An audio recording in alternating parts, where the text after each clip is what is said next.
much. Thank you, Dr. Mike, for all of us. You've made it so simple that even the 60-year-old, and I think all of us in the room, can we wave? Can we do a clap? Just go to your chat box and then, yes, thank you. Thank you, Abdullahi, Hannah. Oh, you got a lot of clapping there. Augustine, Chikazo. Everybody's saying thank you.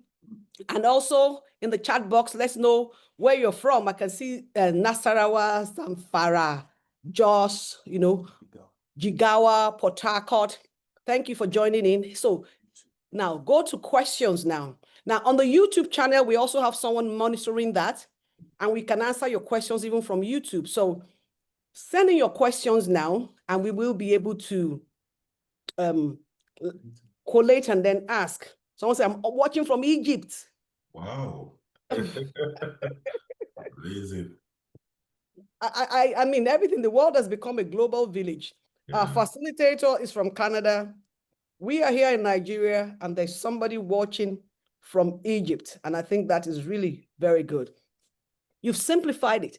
But I mean, and maybe I'm going to have to understand. I used to brag that I am a ChatGPT expert and I'm an AI consultant. We have someone from Ilori, from Warri. So you are a large language model user expert. So you can call yourself a user expert. A large language model, maybe you could say you're a large language model super user. Well, even as a super user, there's a classification, right? Because when you call yourself a large language model super user, you must be able to do things like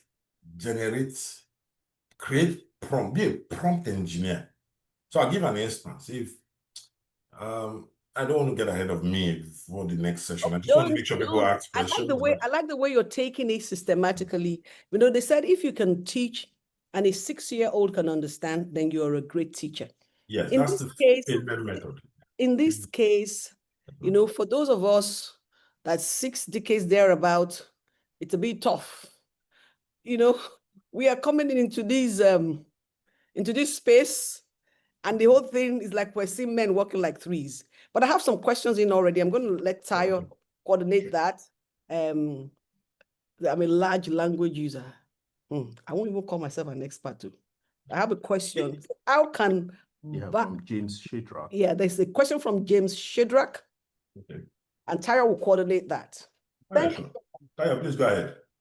Okay. Yeah, good to be here. James Shadrach says, how can bias sneak into an AI model, even if the programmers have good intention?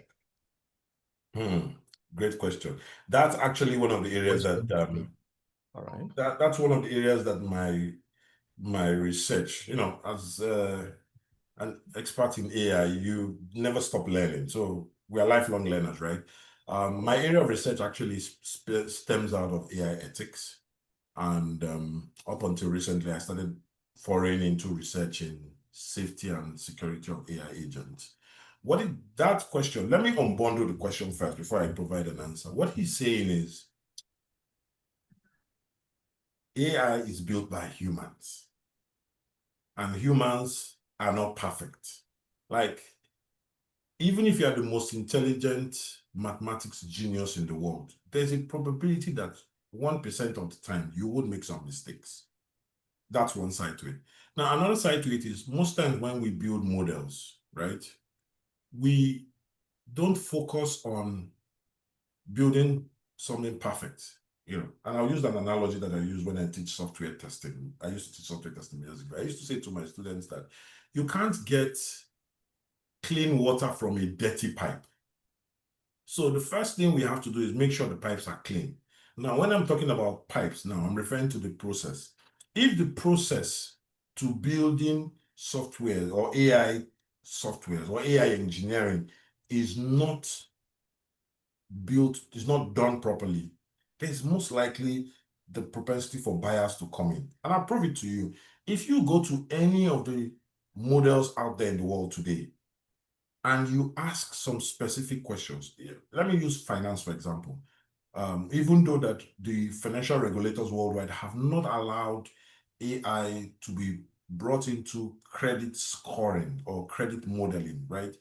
Like if you want to go take a loan from a bank, if we use AI for those models, we're going to disqualify a lot of people because AI would only look at the data that you're giving onto it. So bias basically begins from your data set, which is why I said if the process is faulty, already your coding process is faulty, the data that you are bringing into the process is faulty, the humans that are writing these models and entering this data, putting a faulty process, obviously bias will set in.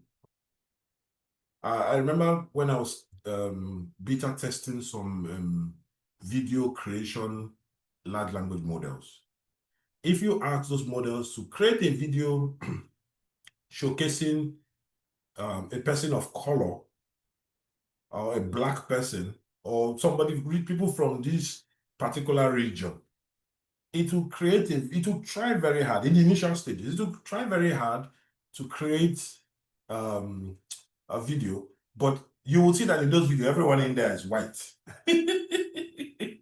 You know, but it was during beta testing. So I had to go back and say to the developers, there's no such thing as Black people or people of color looking like white person. So you need to go back and tweak the model to let it know that you're missing out on certain things.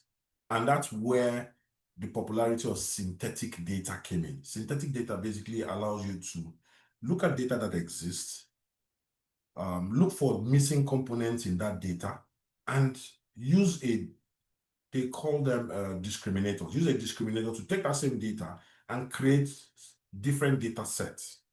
So bias would always exist, but the solution to bias is we then build a system, which is where the discriminator comes in, or what we call GANs, the GANs. But today we see that people are using GANs for illegal things. You see people who come up with videos of presidents who is not the real president, but that wasn't the real intention for those models.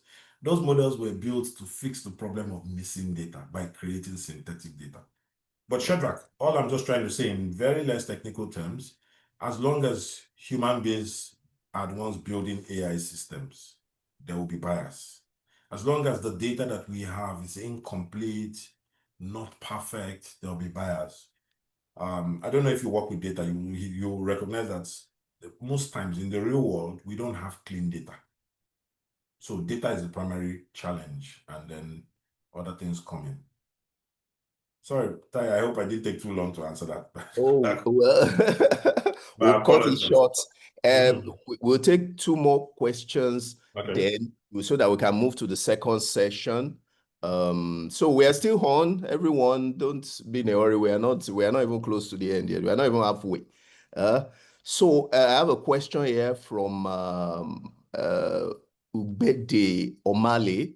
Yeah. His question is, thank you so much. My question is, can AI program be affected by virus, or does it get corrupt? I think you've done that, or can it be hacked?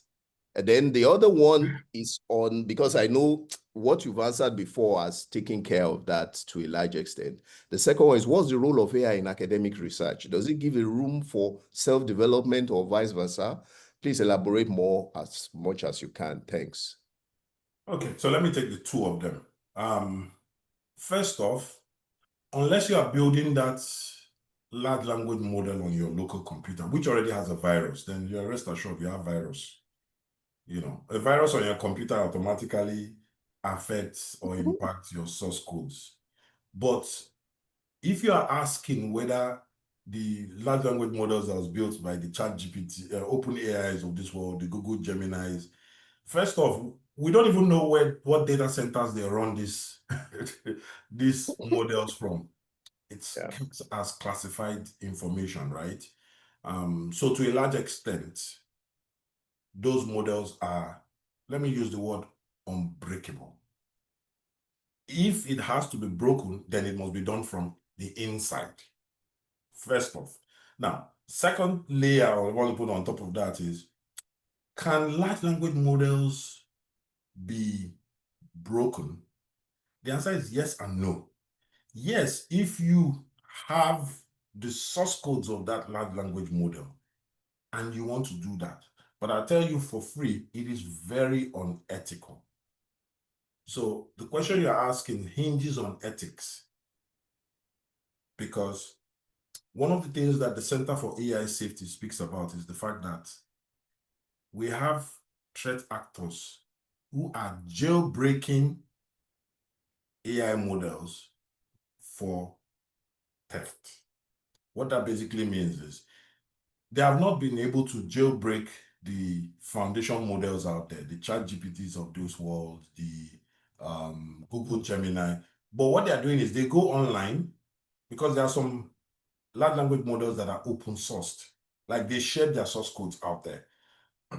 If time permits, it's quite technical, but I can take us into that world. I built a couple of open source large language models. I took the source codes and then I built on top of them. That's when you can jailbreak those, but it's illegal, right? But to prevent that, most large language models or people who are building open source models are now putting guardrails. So those guardrails prevent you from doing that. So to answer your question, yes and no. Yes, if the model is local to your computer. No, if it is in a place where you don't have access to it, you can't breach it.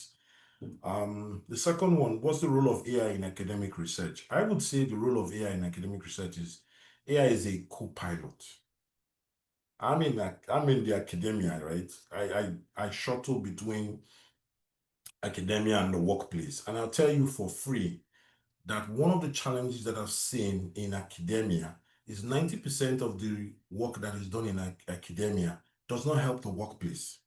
So let's start from there. Let's identify that there's a gap in academia. What am I trying to say? This is 2025. What courses are our academia providing today that can help us fix the relevance of the workplace? And I'm speaking directly now to our home country, Nigeria. And I'm saying this from a pragmatic point of view. If the department for courses like history, archaeology, sociology, anthropology, those fields, right, have contributed to human development over 200 years ago. But today, if they continue to teach those courses the way it was taught 200 years ago, we're not going to make it progress. We're not going to make progress in our modern society. So academia has to really, really sit up. And it's because academia didn't sit up. That's why AI agencies like Meta are building super intelligence labs today. I mean, I love to see our universities around the world building super intelligence labs and getting students and young persons like you going in there and saying, I have an idea of how we can use AI in local government, how we can use AI in federal government, and how we can use AI to fix certain problems. I'll give an instance. There's a young man who developed an AI model. It's a patent, so I really can't speak much about it. But what his idea stemmed out of was, why do traffic lights have to turn red when there are even no cars on the road? How about we build a traffic lighting system that is intelligent to know that between 5 p.m. to 7 p.m. there will be rush hour from point A to point B. So make point A to point B traffic to be free flowing, and then for areas where there's no traffic, it can create alternative routes. Now, this is where the human intelligence element still comes in, and it comes from academia. The brightest ideas comes from the universities. That's why they're called ivory towers. It doesn't come from the workplace, because in the workplace, people are just thinking about how to get work done, how to solve problems. But it is the university with funding. I agree that most of our universities in Africa are underfunded, right? But you see, if you begin to bring out ideas in academia, trust me, the funding will come. So, Abdul, to answer your question again in context, academia has no excuse not to jump into this bandwagon of AI. From 2 decades ago, I've been writing an article, a series of articles. I said, Nigeria and Africa, we missed the printing revolution. We missed the agricultural revolution. We missed the industrialization revolution. We missed the internet revolution, pardon my French, not industrial. We missed the internet revolution. Please, we must not miss this AI revolution. And it's not difficult. All you need is just one open source large language model, an idea of what you want to do. Even when you don't have a market, just keep building. You'll be surprised. You will change you will not only change academia, you will change the world around you.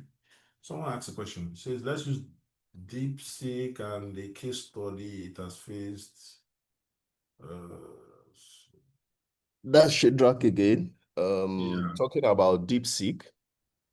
Said, I see that. So I wouldn't go into those conversations because it's more of a we're just talking about which large language model. It's not about large language models, right? It's about which of these solutions can pragmatically give you the answer that you seek. And what DeepSeek has just basically proven is that it uses a mixture of experts. So instead of having one expert give you an answer, you can have a mixture of many experts. It doesn't solve the problem. You still have to ask the questions, then the model will try to think. And most times, if it doesn't have adequate data, the thinking doesn't come out appropriately. So let's not bore ourselves with those conversations, right? Can we use AI to protect our data from hackers' attack? This question, we need more context, but I will say yes. Organizations like Amazon, like Microsoft, like Google, they probably built what I call AI sentinels.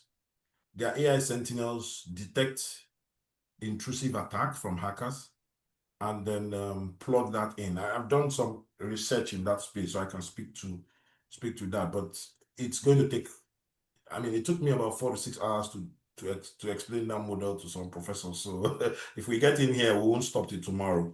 Okay, let me see what Victor is saying. He says, PhD student working on developing foundational language model for precision exercise recommendation in cancer patients to improve their quality of life. What do you think is the best way to start off? Is there any possibility of collaborating with you? Oh, I don't do collaborations. I'm sorry. But first off, I will let you know so cancer is multifaceted. Now, what do I mean by that? I used to work with a company called IBM, and I was in the lab services, right? They have an AI solution called Watson. Watson has studied over 400 cancers, and is still studying. So, Victor, when you say you are going into study for cancer patients, is it lung cancer? Is it colon cancer? Is it cancer of the breast? Is it cancer of the brain? Is it, so there's a lot of cancers, which is why I said this is what has always been my issue with academia. There's so many things that we bring up, but you see, one strand of that area, like if you say, okay, I want to focus on colon cancer, which is a disease that impacts Black people, by the way, you would realize that, first off, you probably won't see a lot of, I'm not sure if you see a lot of research papers that has passed colon cancer data through AI, because we're talking PII here. These are people's medical records, right? And no one will want to share their medical record that they have cancer already. They're already facing a big issue. Then you now want to take them through the process of sharing their data for you to be able to develop. If you want, we can have more conversation, but I'll tell you right now, your thesis would take 10 years and you won't even have an answer, or you won't even be able to argue to a logical conclusion. So streamline your thesis. You can use a foundational language model. You can take all the cancer research that exists, put it into an open source model, and begin to go from there. And if you're a medical student, or you can find a university that is willing to share some data, maybe without giving you explicitly the patient's personal information, you might be able to go far with that research. That's what my recommendation would be. Okay, Mike, because of time and because, you know, this is a broad class, there are beginners here. I'm seeing a lot of questions from senior class here, but I think the next one will address that. There's a question here by Dr. Bueller that says fear has been expressed that LLM may soon be exhausted because users are not making inputs of new data, you know, but just consuming the data. How true is that fear? And what's your suggestion to users? It's a very valid fear, right? You would see it from the fact that everyone's becoming apprehensive that whatever data they threw into. In fact, as a matter of fact, I was reading an article this morning and the writer was saying he noticed that traffic to his website has dropped ever since ChatGPT rolled out. So he went on ChatGPT and asked a few questions. Excuse me. And ChatGPT responded, showing that it was actually using his website to train itself. And so the guy said he has made a decision. He's going to start blocking AI bots from reading from his website. So that's typically one of the things that will start happening. Everyone will become creative about preventing their data from going to large language models. But I don't see it as a problem. I see it as an opportunity also. It's an opportunity for AI to also get intelligent and begin to generate its own synthetic data. As we speak today, that has fixed that problem. So if I want to generate 4 trillion bytes of data today that is all synthetic, I already have the foundation data. So that's why OpenAI and most of those large language models companies are no longer scared. If you want to take them to court, it's fine. Take them to court. But they're going to come back to you with a question. The data that you had over the years, what were you using it for? It's just like I do. It's like a writer who wrote a book and no one has read it for the past 20 years. And then someone comes, revises your book, and then you get royalties for 1 million book sales. Would you rather sue that person, or would you rather find ways to work or collaborate with that person to ensure you keep getting royalties? So it's a classic question of a half full cup, half full glass. So the glass is neither empty nor full, but you have to make do of what you want to do with it. That's my summation. Okay, so okay, I think we should go on. There are questions here. I saw your question. We'll come back to the questions. Yes, Babatunde Sadia, we'll come back to the question. Let's go on to the second session now. Thank you all for sharing, for being part of it. It's quite interesting. Okay, so